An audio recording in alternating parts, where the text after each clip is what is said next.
ሀሳቦቹም ጋር ነገሮች የተሰራው ቪዲዮ ከምን አንግል ነው? ልጅቷ ያለችበት አንግል አለ። ትክክለኛው ምንድን ነው? ከዛስ ደግሞ ተደጋጋሚ የሚነሱ ነገሮች አሉ። የፊት አሻራ መስጠት ለምን አስፈለገ? የፖፖ ባለቤትነት ማን ነው? የማን ነው? የሚሉትን ነገሮች እነዚህን ሀሳቦች ደግሞ ከመርሻ ጋር እንቀጥ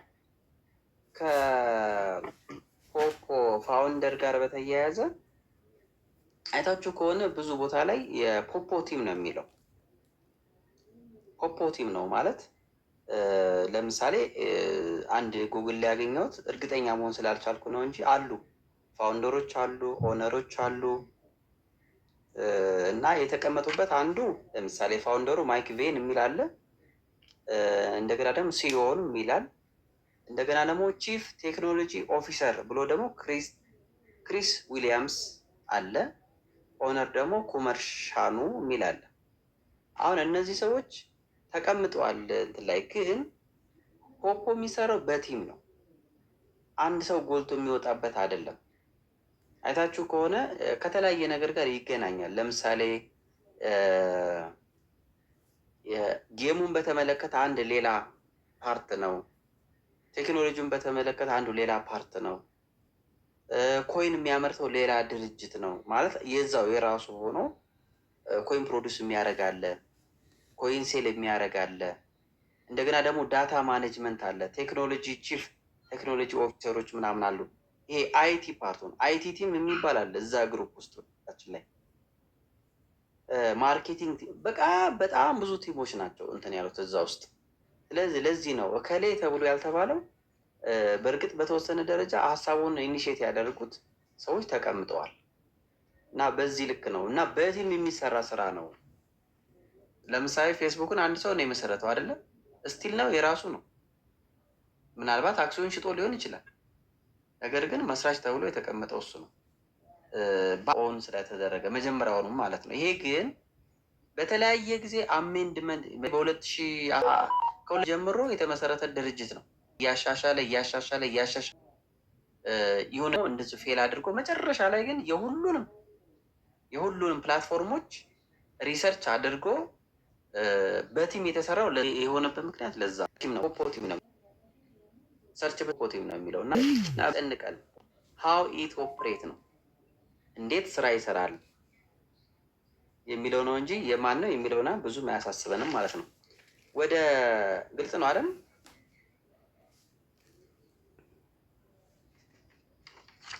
እሺ፣ ሌላው ወደ ዳታ ፕሮቴክሽን ስንሄድ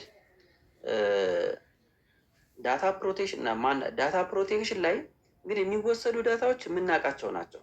ስንመዘገብ አንዱ ለምሳሌ ሞባይል ነው፣ ኢሜይል ነው፣ ሲቲ ነው አይደለ? ሀገር ሎኬሽን ስለሚያስመርጥ። ሌላው ጀንደር ነው፣ ሌላው ስማችን ነው። ሌላ ምንም የምንሰጠው መረጃ አለ? ፊታችን፣ የፊት አሻራ፣ በቃ አለቀ። ይሄ ነው ዳታችን። ይህን ዳታ ደግሞ ምናልባት ከአሻራ ውጪ ለጎግል ሰጥተነዋል፣ ኢሜይል ስንከፍት፣ ለፌስቡክ ሰጥተነዋል፣ ፌስቡክ ስንከፍት አይደለ? ለዋትሳፕ ሰጥተነዋል፣ ለተለያዩ ፕላትፎርም ሰጥተናቸዋል። ኢቭን ለባይናንስ የሰጠን ሰዎች እንኖራለን። ለናሽናል አይዲ እንሰጣለን፣ ለባይቤት እንሰጣለን፣ ለናሽናል አይዲ፣ ለፓስፖርት እንሰጣለን። እና እዚህ ጋር ሲመጣ ምንድን ነው የተለየ ነገር የሆነብን? ምንድን ነው? ሌሎቹ ፕላትፎርሞች ደግሞ አሉ፣ እነ ናይክ፣ እነ ቪጎ፣ እነ ኤሊፖፕ፣ እነ ሚጎ፣ እነ ጎጎ፣ እነ ቦቦ የሚባለው የራሱ ኮርጆ የመጣ ምናምን ብዙ አሉ፣ ወደ 50 የሚደርሱ። ለእነሱ ሁሉ እንሰጥ የለም?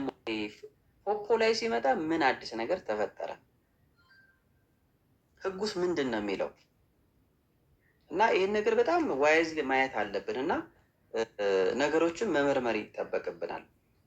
ስለዚህ እነዚህ የሰጠናቸው መረጃ እንዴት ነው ኮሌክት የሚደረጉት እና የምንጠቀማቸው ወይ ፕላትፎርም እንዴት ነው የሚጠቀማቸው የሚለውን ስንመለከት አንደኛ ዳታ ሼር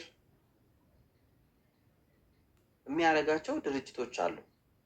ለምሳሌ ዳታ ሼሪንግ ላይ ፐርሰናል ዳታዎች ቅድም ያልኳችሁ ማለት ነው ሼርድ ኦንሊ ዊዝ ፖፖ ኢምፕሎይስ፣ ለፖፖ ተቀጣሪ ሰራተኞች እናውቃቸዋለን አይደል? አድሚኖቹ፣ ኦፊሻሎቹ ለእነሱ ሼር ይደረጋል። ምክንያቱም ኢንኬዝ የሆነ ነገር ሀፕን ቢያጋጥመን እነሱ ሰዎች ናቸው ሃንድል የሚያደርጉት። ያው ማለት ጥያቄ ስንጠይቅ የሚመልሱልን፣ አካውንት ፈጠርበት እንደገና የሚያደርጉልን እሱ ደግሞ ተቀጣሪ ሰራተኞች ናቸው። ሌላው ኮንትራክተር ኮንትራት የሚሰሩ ሰራተኞች ሲስተም አፕዴት የሚያደርጉ ሊኖሩ ይችላሉ።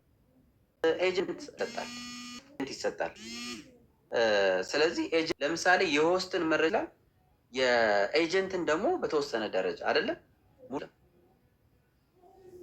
ይላል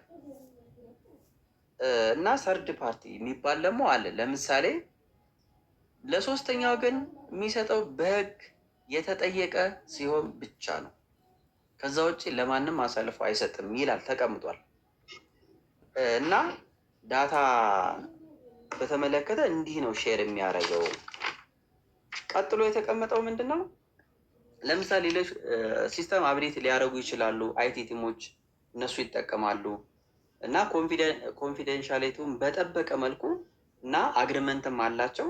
ስራቸውን ሲጨርሱ ምንም አይነት ዳታ ወደ ውጭ እንዳይወጣ አግሪመንት አላቸው ማለት ነው። ይህንንም ፖፖ ላይ ኮም ላይ ዶት ፒ ላይ ማየት ትችላላችሁ። ሌላው ሴኪሪቲ ሜዥርስ አለው ሴኪውርድ የሚያደርግበት። ለምሳሌ ፖፖ ላይፍ የሚጠቀማቸው ነገር አንደኛ ፓስወርድ ፕሮቴክሽን አለው እንደምታውቁት አይደለም። ዊዝድሮ ስናደርግ ፓስወርድ አለው። ስለዚህ ፕሮቴክተር ነው፣ ሴኪውርድ ነው። በቀላሉ ሌላ ሰው ገብቶ ፖይንታችንን፣ ገንዘባችንን፣ ዶላራችንን አክሰስ እንዳያደርግብን ፓስወርድ የታሰረ ነው። ስለዚህ ሴኪውርድ ነው። ሴኪሪቲ ሜዥሩ አንዱ ይሄ ነው ማለት ፓስወርድ ይጠቀማል። ሴፍ ጋርድ አለው። ሴፍ ጋርድ ማለት ለምሳሌ አዲስ ሰው የፊት አሻራ ያልሰጠው ሰው ሲመጣ ሴኪሪቲ ሪማይንደር ይልና ይሄን ሰው ተጠንቀቀው፣ የፊት አሻራ አልሰጠም፣ ከሱ ጋር ግብይት እንዳታደርግ የሚል ነገር ይመጣላቸዋል። ቼክ አይታችኋል መቼም እርግጠኛ ነኝ። ሁለተኛ ደግሞ አሁን በቅርብ ጊዜ ያመጣው ነገር አለ። ምን ያደርጋል? እስካሞች አሉ። ስለ እስካም ታውቃቸው ወይ? ሰርቬይ እየሰራ ነው። በነገራችን ላይ የሆነ ነገር ቴክስት ስታደርጉ ለሰው ቴክስት ስታደርጉለት ልክ እስካም ነው እስካም ይመጣላቸዋል። ያ ምንድን ነው? መልእክት የምትልኩለት ሰው የፊት አሻራ የሰጠ ነው አልሰጠ ነው የሚለውን ቼክ ያደርግና ምን ያደርጋል? እስካም መሆንን አለመሆን ቼክ እንዲታረጉ ማለት ነው። እስካመር መሆን አለመሆኑን እንግዲህ የፊት አሻራ ያልተሰጠው ሰው ጋር ምንም አይነት ትራንዛክሽን አንፈጽምም አይደለም። ከፈጸመን ችግሩ የኛ ነው የሚሆነው። ፕላትፎርም አይጠየቅም በዚህ አታድርጉ ስላለ ማለት ነው። እና በማስታወቂያ መልኩ በዛ ሴፍ ጋርድ ያደርገናል፣ ኢንፎርምድ ያደርገናል ማለት ነው። ሌላው ሰብስቴንሻል የሆነ ኤፈርት ሜድ ነው ኢንሹር ፕራይቬሲ እንዲጠየቅ ራሱን የቻለ እንትን አለው ማለት ነው። እና ሌላው ዩዘር ኮንትሮል የሚባል ነገር አለው አይደለ? እኛ ለምሳሌ ዳታችንን ራሳችን ኮንትሮል የምናደርግበት መንገድ አለ። ለምሳሌ ኢንፎርሜሽናችንን አጥፍተን እንደገና ድሌት አድርገን ፖፖን የገባ መረጃ ካለ ድጋሜ ማስገባት እንችላለን፣ የማንፈልገው ነገር ካለ እና ዩዘር ኮንትሮል ነው ማለት ነው። ሌላው አውቶንቲኬሽን ኤንድ ሪስክ ኮንትሮል አለው። ለምሳሌ ኮይን ስንገዛ ስናቀያየር ያሉ ነገሮችን የግድ አውቶንቲኬር ከሆነ ሰው ጋር መሆን መቻል አለበት። ስለዚህ በዚህ መንገድ ዳታችንን ፕሮቴክት እናደርጋለን። ይሄ በአጭሩ ነው የነገርኳችሁ። እና ምን ብሎ ደግሞ ይመጣል? ዩዘር ዱ ኖት ሼር ፐርሰናል ኢንፎርሜሽን ኦር ዊዝድሮዋል ሜትድ አዘርስ ፎር ቱ ፕሪቬንት ዊዝድሮዋል። ለስካመር ስለምንጋለጥ ዊዝድሮ ስናደርግ አይዲያችንን ለሶስተኛ ወገን ለማናውቀው ሰው መስጠት የለብንም። በነገራችን ላይ አሁን ቅርብ ጊዜ የተጀመረው ነገር ደግሞ ምንድን ነው? የዩኤስዲቲ ኮንትራት አድራሻቸውን ይሰጧቸውና በተለይ ለአዳዲሶቹ ለሆስቶቹ፣ ከዛ እነሱ አያውቁትም እንዲያርጉ ይሏቸዋል። ከዛ በኋላ ፖይንት ሲያወጡ ቀጥታ ያን ፕሮሰስ የእነሱ አይዲ ስላለ ቀጥታ ዊዝድሮ ያደርጉታል። የት ነው የሚገባው? እነዛ ሰዎች ጋር። ልክ ፖይንቱ እንደገባ ዲሌት ያደርጓቸዋል፣ ብሎክ ያደርጓቸዋል። እኔ ጋር አንድ ልጅ ኤጀንት የሆነች ልጅ ወጥታለች በዚህ ምክንያት ተናዳ። ሌሎችም እንደዚህ እየተደረጉ ነው። 2-3 እኔ ጋር 3-4 ሰው አጋጥሞኛል በዚህ ሁኔታ። ስለዚህ እነዚህ እስካመሮች ናቸው። እነዚህ እስካመሮች ደግሞ የትኞቹ ናቸው? የፊት አሻራ የሰጡ ናቸው። ደግሞ እነዚህ ያልሰጡት ብቻ አይደለም፣ የፊት አሻራ የሰጡትም እስካመሮች በጣም ብዙ ናቸው። አቢዩዝ ሊያደርጉን ይችላሉ እና ጥንቃቄ ይፈልጋል። ሌላው በአጭሩ ለምንድነው የፊት አሻራ የምንሰጠው? እዚህ ፕላትፎርም ላይ ወይም ማንኛውም ላይቭ ስትሪሚንግ ሚዲያ ላይ አሁን በቀጣይ የሚመጡት ላይ ለምንድን ነው የምንሰጠው? ፖፖን ጨምሮ ማለት ነው። አንደኛው ትረስት እና ክሬዲቢሊቲ ለመጨመር ነው፣ ቢውልድ ለማድረግ ነው። ለምሳሌ እዚህ ቤት ስገባ ሄላስን አይቻት የሄላስን መልክ የሚመሳሰል የለም፣ በቃ በአይምሮ ይቀረጻል። ሄላስ ቤት በቃ በመልክ አውቃታለሁ፣ መልኳ ምን እንደሆነ በቃ እንዲሁ ገጽታዋን አይቼ መልኩ አይምሮ ውስጥ ይቀረጻል። ይሄ ትረስት ቢውልድ ያደርጋል፣ ክሬዲቢሊቲ ይጨምራል። ሰው የሚያየውን ነው ከሚሰማው ይልቅ የሚያየውን በጣም ያምናል፣ ይከተላል እና ሞር አውቶንቲኬት ይሆናል። ትረስት ወርዝ ይዞ ይመጣል። አንድ የመጀመሪያው በቮይስ ኦቨር የሚሰራ እና ላይቭ የሚሰራ ሰው ልዩነት አለው አይደል? እንደምናውቀው ማለት ነው። አሁን እኔ በቮይስ ነው የምታውቁኝ። ምናልባት ወይ ፎቶ ያለ እዚጋ ተቀምጧል። ከዛ ውጭ በመልክ አታውቁኝም። ልዩነት አለው በጣም። ሌላው ኢምፕሮቪንግ ኢንተራክሽን ያለን ኮሚኒኬሽን እንዲጨምር ያደርጋል። የፊት አሻራ የሰጠ ሰው ለሚያደርገው ነገር ኃላፊነት ይወስዳል። እዚህ ፕላትፎርም ላይ የሚጠየቅም ከሆነ ይጠየቃል፣ የሚጠይቅም ከሆነ ይጠይቃል ማለት ነው። ችግር ቢፈጠርበት፣ አካውንቱ ችግር ቢፈጠርበት፣ ፖይንቱ የሆነ ነገር ቢሆንበት፣ ሄልፕ ላይ የተቀመጠው ነገር በሙሉ አይታችሁ ከሆነ መጨረሻ ላይ የፎቶ ምልክት አለው አይደለ? ያ ምልክቶች የፊት አስገባ ሁሉ ነገር ተረጋግጦ እንዲያልፍ ማለት ነው። የተወሰኑት ፎቶ ልናስገባ አታች ልናደርግ እንችላለን። አንዳንዶቹ ወሳኝ መረጃዎች ግን በፊት አሻራ የሚረጋገጡ ናቸው። ስፔሻሊ ፖይንትን በተመለከተ ማለት ነው።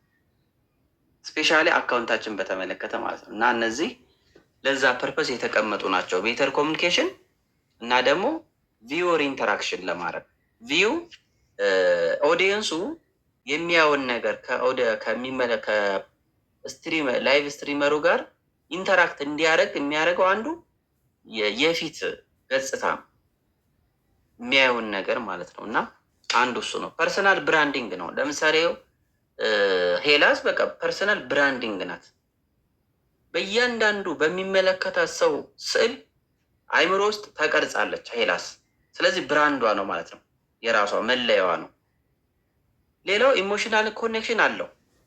ለምሳሌ ስትናደድ፣ ስትበሳጭ፣ ስታወራ፣ ስትቆጣ ኤኒ ኢሞሽንስ ፊል ማድረግ እንችላለን። እዚህ ፋሻል ኤክስፕሬሽኗ፣ እንቅስቃሴዋ፣ ሁሉን ነገር በፊት አሻራ ነው። ስለዚህ ይሄ ነው ዋናው ነገር ይሄ ነው። ከዛ በተረፈ ደግሞ ዋና የፊት አሻራ የሚሰጥበት ምክንያት በቃ ፕሪቬንት ፌክ አካውንት ነው። ፌክ አካውንቶችን ፕሪቬንት ለማድረግ ነው። አይደንቲቲ ቬሪፋይ ለማድረግ የማንነት መገለጫ የማንነት ጉዳይ አለ ለማረጋገጥ እና እነዚህ በጣም ወሳኝ ናቸው።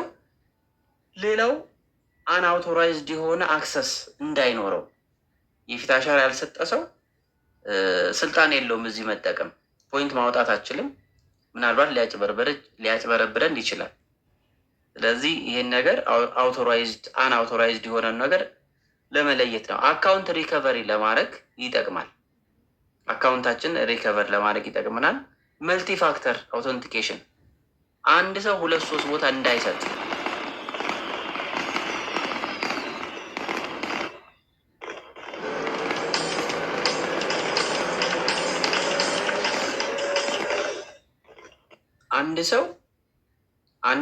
አንድ አሻራ ብቻ አንድ የፊት አሻራ ብቻ አይደለም የሚኖረው።